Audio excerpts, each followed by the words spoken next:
with a very high top speed that you would never dare approach, and enough torque to get you through anything. Flooded the market with these super powered wheels, you know, and then it only got better from there. Then you had the Monster and, all the Golf. And it's very exciting. When I look into the future, I imagine some very good wheels coming out very soon. I always think about a cutout proof wheel. People talk a lot about that. I'm going to make an episode about that soon, but it's not really possible. But what is possible is, in this video, I'm going to talk about the history and a bit of the science behind EUCs.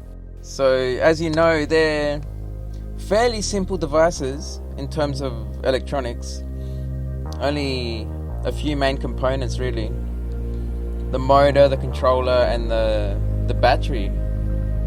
And the most complex part is probably the controller. And it's still fairly simple though. The technology actually originates from inverted pendulum technology. And what you're looking at here is an inverted pendulum system. Basically, it's just a thing that moves side to side, and in doing so, it can control the motion of this rod that's connected to a shaft in there. It pivots on a point there. So it's very similar to what an EUC does. It's actually a bit more complex because these pendulums actually raise the pendulum from the bottom. So there's a bit of smart control in there, to get it up.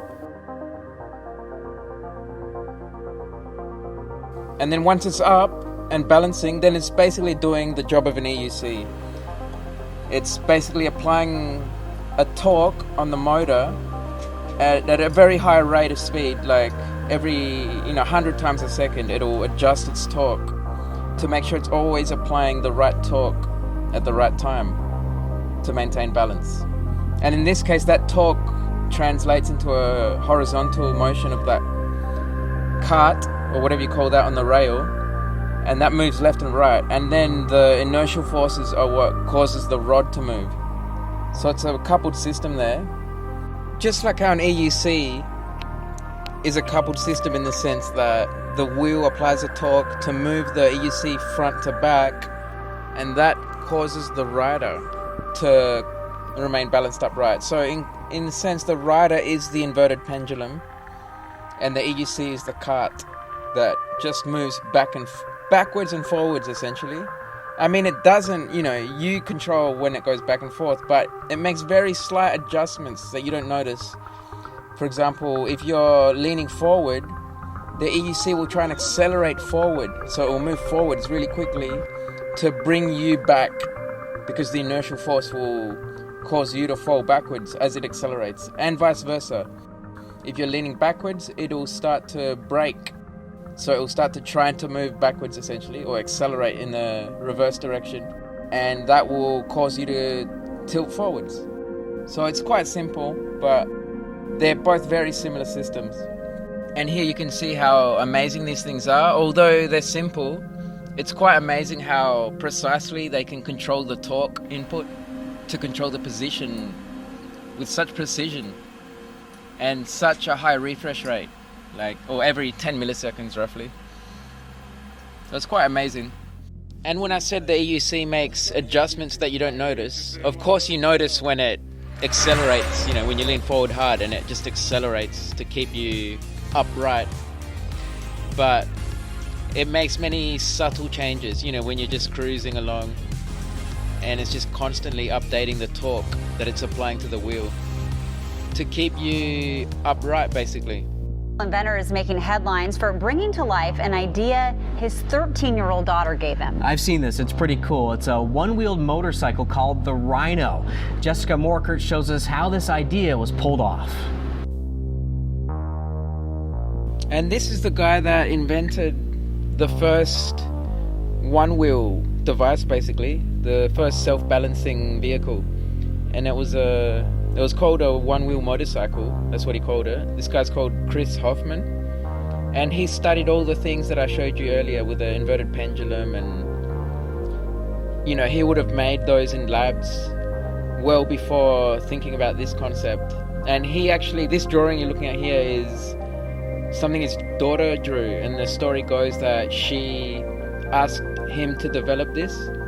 So he spent like a big part of his life actually developing these, and that's one of the first ones. Looks pretty cool, hey? But they only actually go like 10 miles an hour.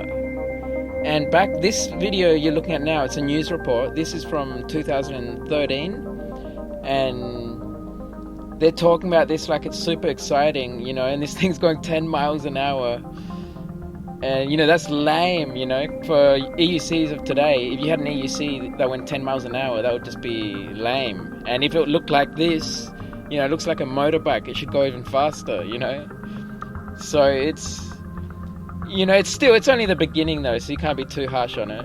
And obviously this guy invented it, so he's the pioneer of EUCs, you could say. You could say that without him, that possibly EUCs wouldn't even exist today. Possibly.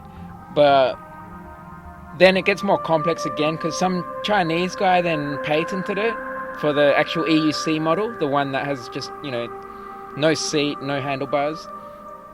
He actually painted that, and he owns that now. It's pretty ridiculous when you think about it. He just took off the handlebars and the seat, and now he owns the technology. What's with that? It's ridiculous. But who knows anyway? It's pretty. I don't get it really. Why don't other countries start making them? Are they going to get sued by some Chinese guy in China? Is that how it works? I don't know, maybe you guys can comment on that down in the comments. But yeah, it's pretty absurd really how it's held back the technology and everything, all these legal issues. But that guy, Chris Hoffman, he invented that. I mean, that was the first one-wheeled device, And it's pretty interesting really how without the handlebars, it's actually much more, it's much safer and more stable, I believe. It's kind of counterintuitive, isn't it? You take off the handlebars, now you got nothing to hold on to. But can you imagine going 50 miles an hour on that one-wheel motorbike with the handlebars? That would feel super dangerous, I would think. But on the Sherman, it's not, isn't it? You can just stand on it and it feels so safe, doesn't it? So that's interesting again, isn't it? That without the handlebars, without the seat, you've got an even more stable vehicle. That's pretty cool, I reckon.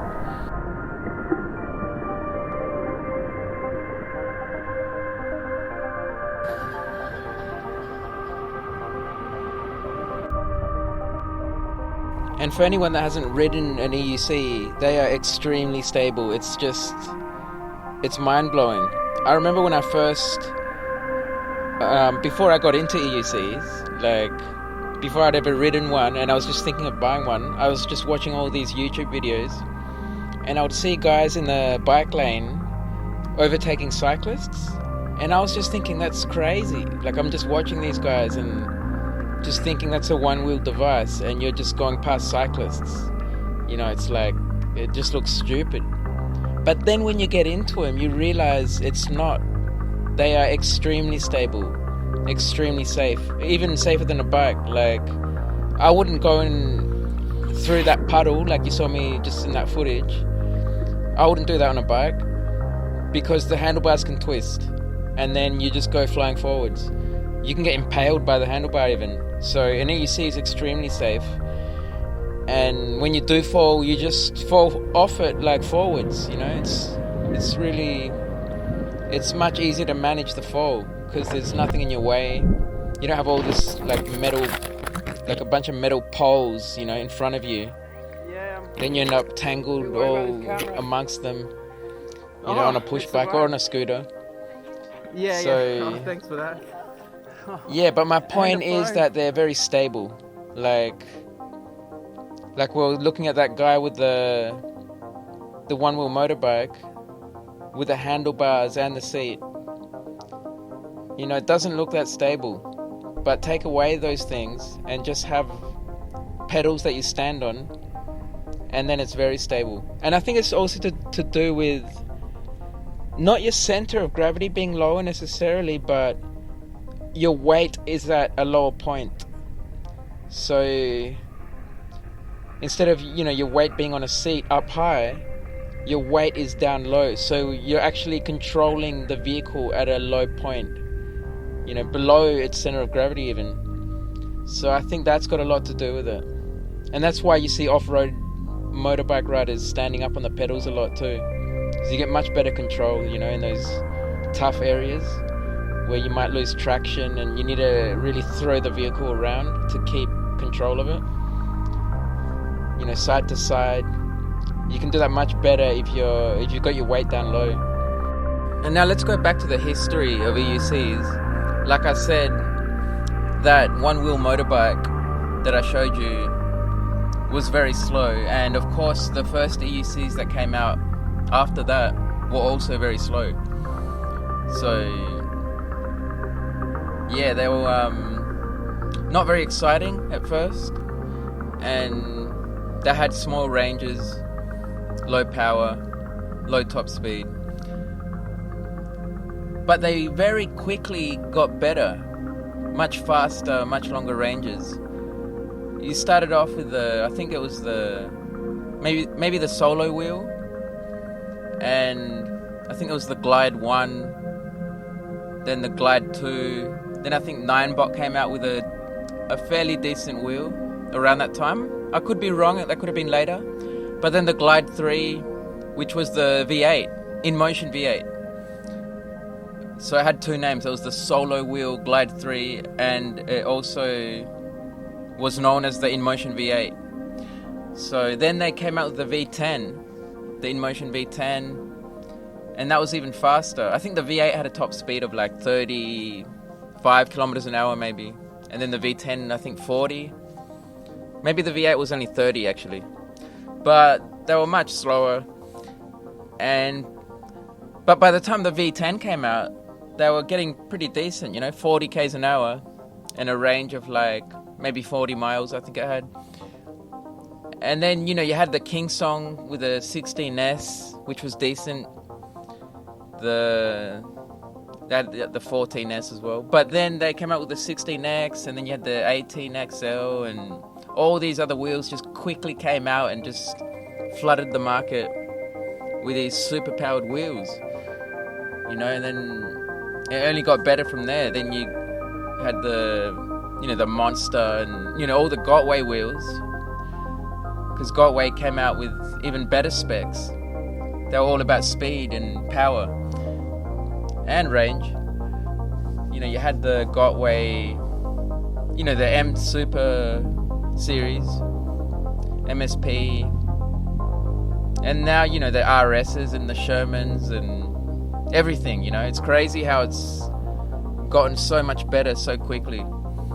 And it's very exciting. When I look into the future, I imagine some very good wheels coming out very soon. You know, I always think about a cutout proof wheel. People talk a lot about that. I'm going to make an episode about that soon. But it's not really possible. But what is possible is having a super powered wheel that's virtually cutout proof with a very high top speed that you would never dare approach, and enough torque to get you through anything. And if you've got that, then it's virtually cutout proof. As long as nothing fails, of course. Motherboard and the motor, the batteries, all that have to keep doing their jobs. But you can't overlean it. That's the thing. You won't have a cutout due to overleaning, you know, demanding too much from the wheel. If it's super powered, you know, it's got so much power that it can handle anything you could possibly throw at it, then it will never cut out. It'll essentially be cutout proof as long as nothing fails. And I think that's what we're going to see soon, guys, because that's what people are realizing now. Top speed isn't a bad thing.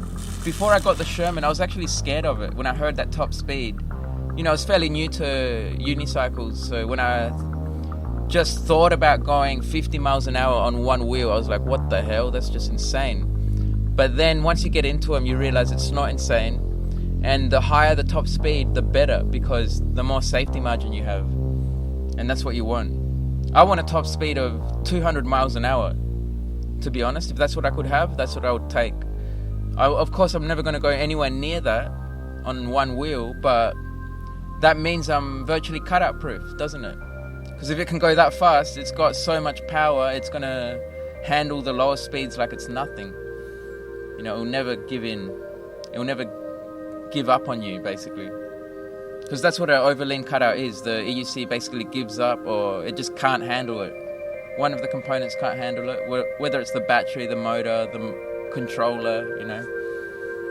All the components inside the controller, you know, the MOSFETs and all, you know, the capacitors and the cables as well, you know, they can burn out. If you demand too much current, you can fry a cable, or you can melt the insulation and create a short circuit. So many things can happen, but if all these things are made to spec or well above spec, then we can be cutout proof, guys. And that's the future I see coming very soon. Yeah, I think that's about it. That should conclude the episode, but now I'll just go to a bonus section and I'll show you some stuff that I've done in the past when I was at university, because I did mechanical engineering and I actually focused more on electronics and automatic control, like control algorithms, feedback control, using sensors. It all relates to many things, you know. Even I did a model for an autonomous helicopter even. I'll show you that. So you'll see that in a sec. And what else? An inverted pendulum as well, interestingly enough. And I'll show you the model for that. So hang around for that if you want. It'll just take a few minutes. I'll just show you some 3D models and stuff like that. Alright, so here we are on MATLAB. This is a piece of software used for engineers, and it's a very sophisticated calculator basically. Like, it does all your basic stuff like 5 + 1 = 6 or whatever, trigonometry, cosine of some angle, and it's also got this simulation environment. And I'll show you one of my projects I did at uni. This is an inverted pendulum system, and all these blocks represent mathematics. Like if you go in here, for example, there's another subsystem, all forces and trigonometric functions, integrators. So you got sine and cosine, all these additions and multiplications, and it models the physics of an inverted pendulum. And if you go over here on this block here, this is the output I've linked onto a 3D world, so you can actually see the pendulum here, and this will run the simulation, so you can design your control system. But for some reason this is running really choppy. I don't know what's going on. It could be my computer that's all broken.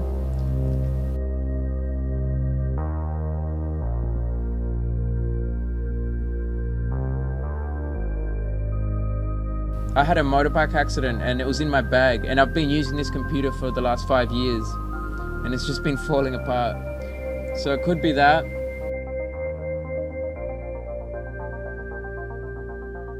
Damn, look at this thing, dude. Yeah, I really need a new computer, guys. This thing could fail at any minute. I hope it doesn't, but man, every time I open this screen, it's a worry. But also I'm missing my Xbox controller, so I couldn't run this anyway. Like if I try and run it, it'll tell me that, see, the joystick input is missing. And all I need is an Xbox controller, and it plugs into the USB port. And that lets me input my own forces into this system. So I could move this cart left and right using the analog joystick and applying variable forces onto it. And you can see it's like a game. You can try and keep the pendulum balanced up right. Right now this is not running, that's why it's just like sitting there still. But if I press play and let it run, then this will just fall down, and then you can try and bring it back up with the joystick. But I've designed a controller. See here, it's the swing up controller in this box. And it's a very simple algorithm that swings it up basically. And then from there it maintains the angle. So there's various parts of the controller. There's like the swing up stage and then the balancing stage, just like you saw in that video at the start. And it's pretty exciting really, but I haven't done this in a while, and I wish I could get this simulation to run smoothly, because I would have actually showed you that and given a demo. So that kind of sucks. But I'll open the helicopter model now, which is much more complex.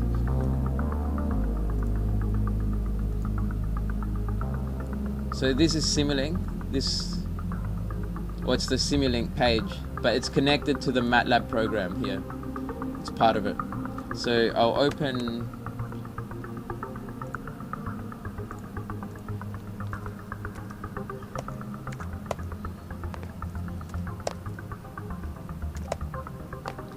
finish helicopter 2. And this is an autonomous helicopter model. And this is very complex compared to the other one. It's see if I go in here, that contains all these physics, and look, sub boxes in each one of those. Each one of those boxes has its own physics inside it, and they're all linked systems, you know. See, that was just inside that box, and then here you've got the helicopter dynamics. See the torques and all the outputs. And here, this is the autopilot system down here. You've got each one of those has its own set of mathematics. See, that one's pretty complex there, but it's all modeling a helicopter. And if I click on here, you can see the actual helicopter that I've modeled in 3D as well.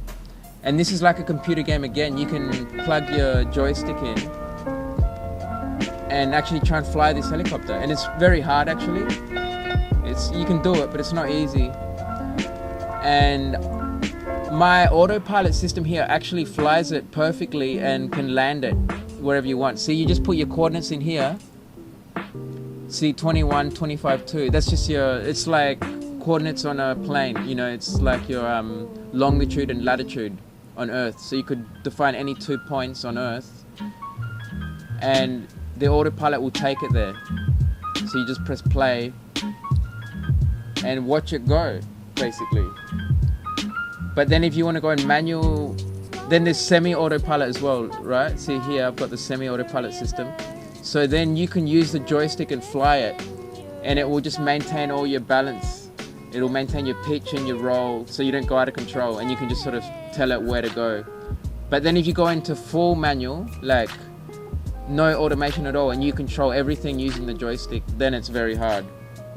Then it's like, you know, it takes a bit of skill to fly it. But yeah, that's it. I just thought I'd show you that, so you can see I know what I'm talking about with this stuff. I've been involved in this since before 2012, even before the first electric unicycle came out. And I found it very exciting when I saw that inverted pendulum technology, and then I started working with the physics and the computer science involved in actually getting those things to work.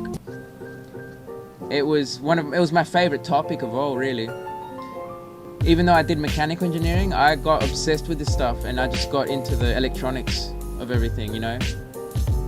The electronics side of things and the automation side, the software, programming algorithms in C code and various programming environments. But I also did get pretty heavily into the mechanical stuff. So I'll show you one of the models, probably the best thing I made in terms of modeling 3D parts. I went way beyond the scope of the course, we were just modeling basic things like shells for mobile phones and stuff. But I made a complete engine. See all of these parts, see valve pin and all these parts, the hose, extractor pipe, engine block, crankshaft, all this stuff. Unfortunately, I can't open this in the program I made it in. It's called Pro E. And the reason is because I don't have the licensing. Like, I would have to pay to use that software again. But I made a little video of it. And I'll show you that. So you can see all the parts there, all the moving parts. And yeah, that's something I spent a lot of time on. Just learning to, you know, model that stuff and all the movement involved.